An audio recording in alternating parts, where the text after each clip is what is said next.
Alright, MrSotko here, and welcome back to another Wargame Red Dragon replay cast. Today it's a 4 versus 4 on 38th perpendicular between our blue team that consists of Scalaboblets, What the Fuck Should I Suck, Germinator, and Solo, and our red team that consists of Last Breath, What Do I Not Do, Craft 1986, and Mr. Ghosty.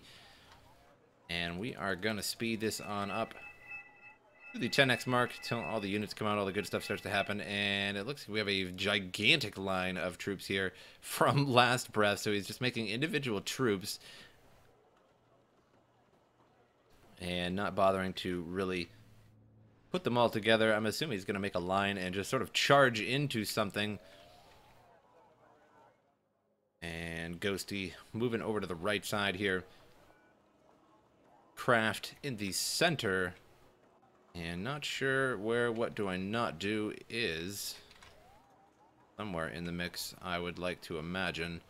I have no idea. And on this side, we have What the Fuck Should I Suck? Which is a very interesting name, I suppose. And Germinator taking the center. Solo taking the left center. And Scalaboblets taking the far left side. And it appears that What Do I Not Do is building absolutely nothing. Or it looks like he may be going to this side as well with a few units. So we'll see what he decides to do, or what he is doing in this game. Some units crammed in there. Look just like a Razvedka is the only thing he's got over there. And a few pieces of random armor as well. And so Last Breath is going to unload here. It looks like he's going to unload and then just sort of run troops into these town lines here. But it doesn't look like there's actually enough armor in the back to back this up. Not sure. What Do I Not Do is sporting 2 T90s and 2 T72 BUs, so 4 super heavies. And the battle is on over here. The battle over the forest line here. I'm going to try and make it into there. And the battle over the town on the far right side of the map has begun too. Some Spetsnaz grew getting into the town, and Gaverman in the back, all getting ready. And TO-55 burning up the front side of the woods here. Stop any infantry from moving forward. And looks like all the troops are going to get out soon here. It looks like a ton of Mott-Schutzen are going to get out of all these vehicles and push forward. BMPs with the 73 millimeters and Mott-Schutzen all pushing forward, trying to get into the town here. Challengers, Shikis, Centurion AVRE here is going to start firing away soon, as soon as it gets to the front line. And a group of units here defending this line as well. So very interesting, unique push going on. And that's definitely my kind of push. I really enjoy these kinds of pushes. And you just pretty much split up all your infantry and just push forward, and it really works quite well, but you need a lot of armor, and these T72 BUs are injured and should be split. This one on the bottom there is only injured by 2 bars, so it should continue moving. Intruder moving in here, and looks like it's going to be bombing out these Mott-Schutzen before they get into the town. Insta-wipe there by What Do I Not Do's Tor. Meanwhile, over in the town, Gaverman going at it here with some SAS in the back, and Commandos pair up.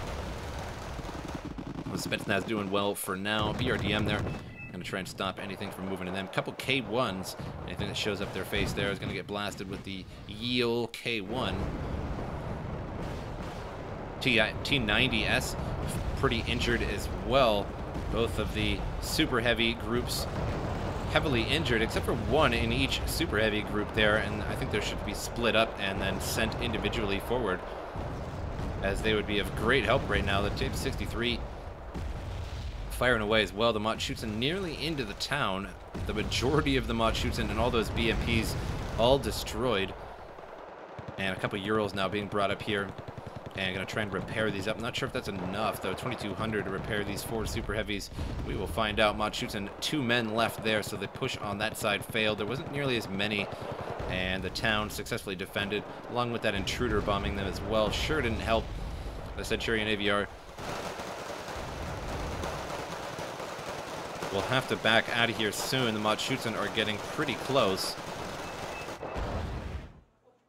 Meanwhile, on the right side of the map, the push has been thwarted from Mr. Ghosty here. He does have a couple heavy tanks here, a medium tank and a heavy tank.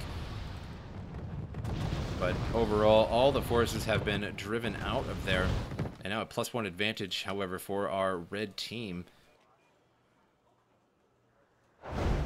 But still losing by quite a bit of points here, but now have that advantage. So we'll see if we can keep that the entire game or not. And the EVRE here still firing away at the MrSotko and doing a pretty good job. Slow to fire. And MrSotko tries to fire that RPG-7, but it's panicked and misses by a mile. So the MrSotko push wasn't quite as effective as it was meant to be. I don't think there was just enough armor. These super heavies here were brought out, and one of the super heavies, that one of those T90s, isn't all that injured, and either is this T72 here. These were repaired up, but only was missing 2 bars at the time. So I think those should have been split up, and the one T90 and the other T72 BU could have continued the push together. But definitely didn't want to lose either of them, so he just brought them back to repair, so we'll see how that works out. B5 now moving on in. Looks like it's going to get this town here. It can pretty much wipe this whole town, as it's so small. And the B5 is going to do a tremendous amount of damage here to this town. I don't see too much AA in the area. It doesn't look like there's any AA. And SU-24 is with it as well to stop any said AA. And town got hit pretty hard there. I think it would have been better right in the center of the town. But either way, it did take out that CV. And now Echo is neutralized.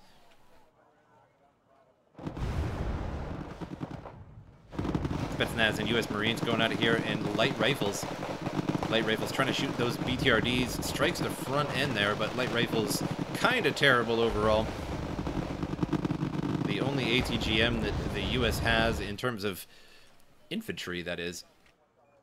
And the small technically doesn't count because it's not an ATGM.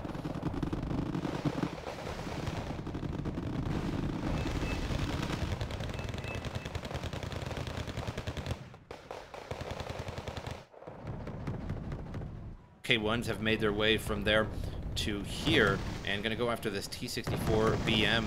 The Shiki sort of keeping it busy for now and spotted. And now that T-64 BM is definitely going to want to back out of there, but it's too late.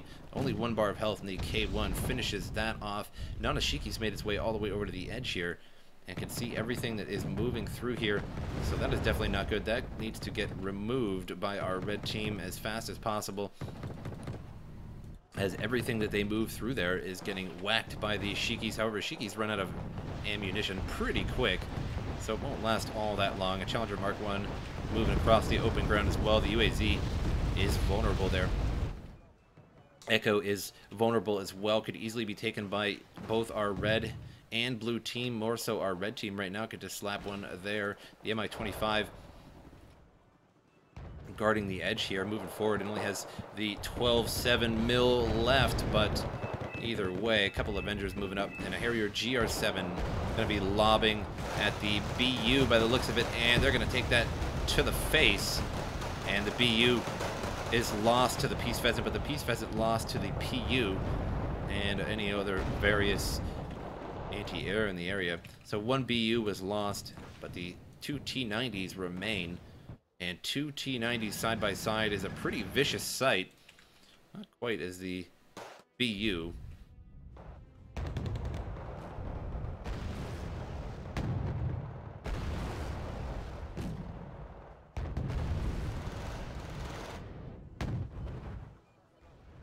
And center not going so well for either side. Successfully defending here with Spetsnaz and VDV. However, the far right side here is under siege. BU pushing forward, but there's a lot of armor, probably too much armor for this BU to handle. It will be able to get in a lot of shots with its 22 armor. It won't be able to get penetrated until these K1s are really close. And it looks like those K1s are gonna cower out and back up for now, as they'd have to be pretty close to that BU to actually be able to fire on it. And there they go. It looks like he tried to fire on the side armor and managed to get a shot in. And the K1s successfully get away for now. And 1 T-90 lost there. Didn't see what got that. Pots got side shot by that K1. And while their frontal armor is 22, their side armor is only 10. So that means the K1 can easily penetrate the side armor for any distance. But the frontal armor, not so much. It has to be pretty close. It'd probably have to be about this close before it would even begin to fire. All right, +2 advantage for our blue team. Our red team only got up to 26 so far. And the Tor now inside the line there for any anti-air. And Delta has been totally overwhelmed by our blue team now, just totally overwhelming the forest line here.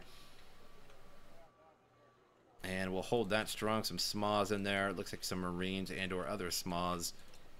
And Gaverman, most likely SMAs. Good old SMAs. T-80 UK tank now moving on in. And we'll see where he decides to put this, if he's going to put this in Golf or the easy way in Echo.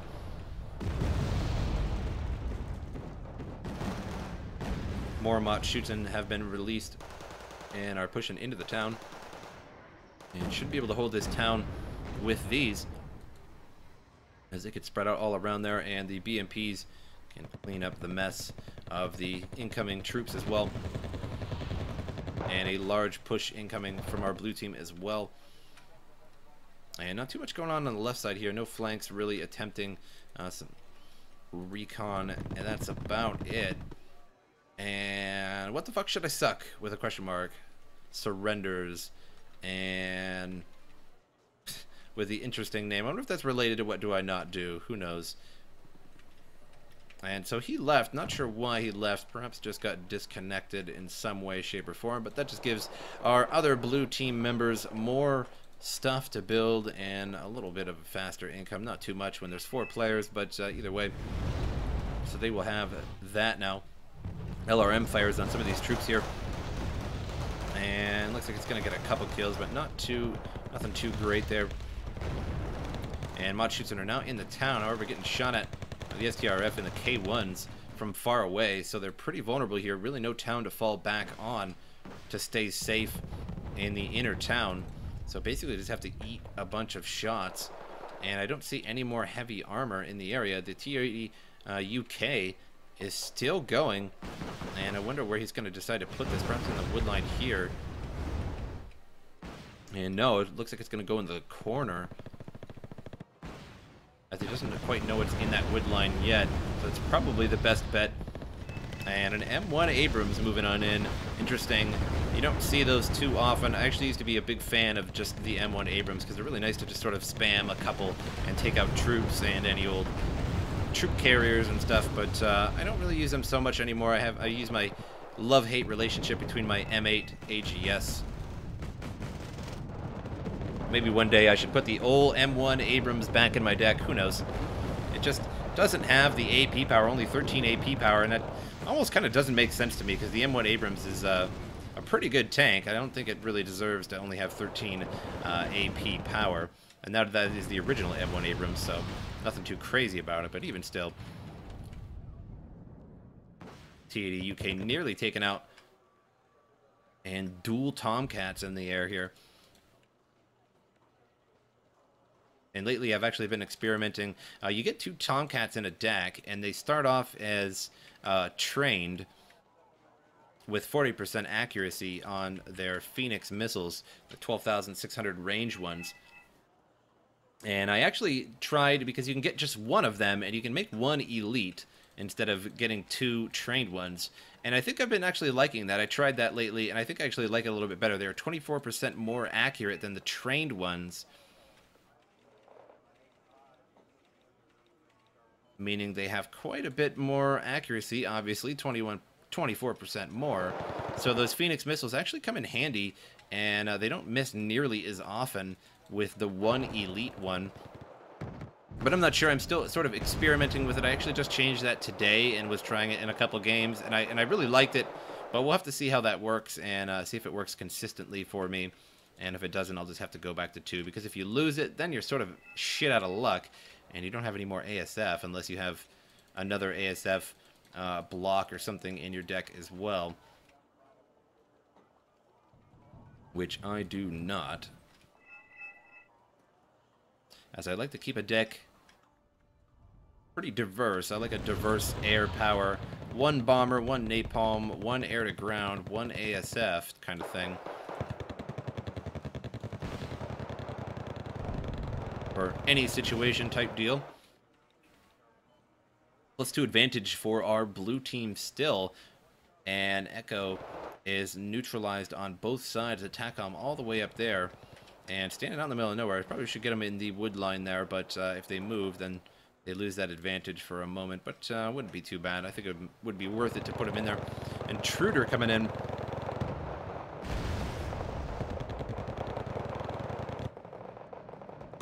And now landing in on the town here and jacks up those mots, shoots in pretty bad. And the Intruder, I think only 75 for those. And they're fairly lame planes, but for only 75, it's quite a bit of damage. Just not a very wide damage. I prefer the Deagle. You only get one of them, but the Deagle drops heat pretty bad. And when I mean heat, I just mean the heat, the noise, if you will, and really jacks up anything it lands on. Harrier GR7 taken out there, but it did take out one of those T-80 UMs as well.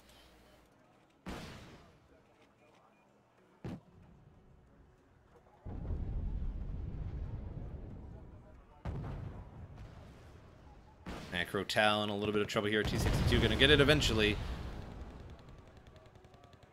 But only a 15% stabilizer, so it is really inaccurate when it moves. And still not too much going on the right. The right has been totally taken over, and now the blue side really doesn't have any incentive to push forward anymore, because the only thing to take now is Charlie, and that is one of the main beginning territories, so they can just simply bring out units as they need them if they were to push across. And there's so much open ground that pushing across would pretty much be a death wish. So right now all they have to do on this side is simply defend this area and keep it, and they will win the game eventually should they do that. And of course not lose this side miserably as well. But this side, no more incentive really to continue pushing. Harrier GR7 fires, gets the T-80 UM, and should make it out of there. Looks like it did make it out. And Gewehrman pushing up a little bit here and engage the Mott, shoots in the XA. He's going to be firing 50 cals at them as well. Only one man and 6 in the other, so not too much going on there. And some additional armor now coming up here. A big push of armor, multiple T-62 and T-64s. And trying to push in, and might be able to get these troops here at the edge of the line once these Motostrelki spot them.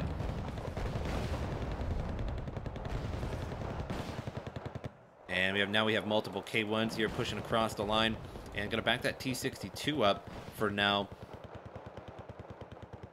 as the K1s would really mangle it if it was at the edge here. 2 K1s at once fired on the T-62, and 1 K1 insta hit there. And now the T-62s here can flank that K1 moving in, and may take a side shot here from the armor and loses that instantly. So both K1s destroyed, and T-62 there saved.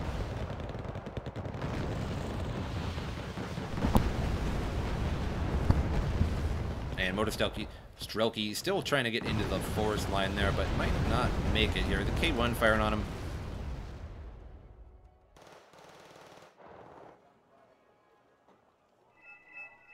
And this town here is really well defended. Not too much supporting fire from tanks or anything. We have the BU over here, so that is, I suppose, supporting fire. But overall, pushing through this would be very, very hard. 30 Spetsnaz, 20, 10 Spetsnaz, GRU, 30 Mott Schutzen, and 20 VDV in the back is quite the gauntlet indeed.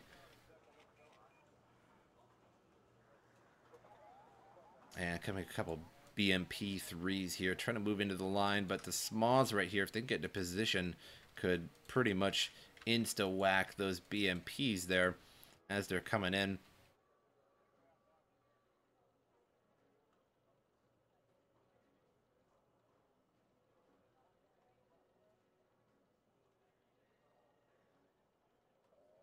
Motostrelki unleashed. And now pushing forward. SMAW spot them and are moving forward along with the Gewehrman as well.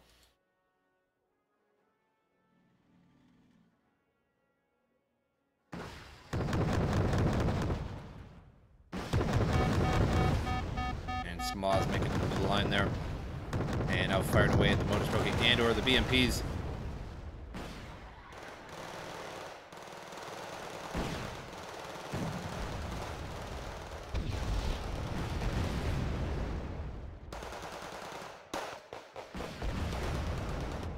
And Smoz eat those troops up, and that's why you always go Smoz in your American deck. So good. And depending on the map, I actually use Smoz, but Smoz are amazing. I've been using them more and more lately, but for a while there, I sort of used them typically only on certain maps. As if the map is really wide open, I find them less so useful. Of course, they were useful right there, but if the map is a little bit tighter, they're amazing, as they fire at both infantry and tanks, and pretty much mangle anything they hit. The only problem is that their range is 875, which is not quite ATGM range, but the accuracy is amazing, 70%. So next time you use Merca, or, well, any deck that can use Smoz, use Smoz. T-62s. In the line here. Doesn't look like they're going to be taking Gulf anytime soon, and looks like that is it. And our blue team, the winners, and at first they weren't playing too well, but then later on the right side collapsed for our red team, and the blue team made it all the way up, and they didn't go any further again because there's pretty much no incentive to go further. If you go across that open ground, well, you're pretty much asking for suicide for the most part. So just holding that was good enough for them. But I hope you guys enjoyed the replay, and I'll see you guys next time.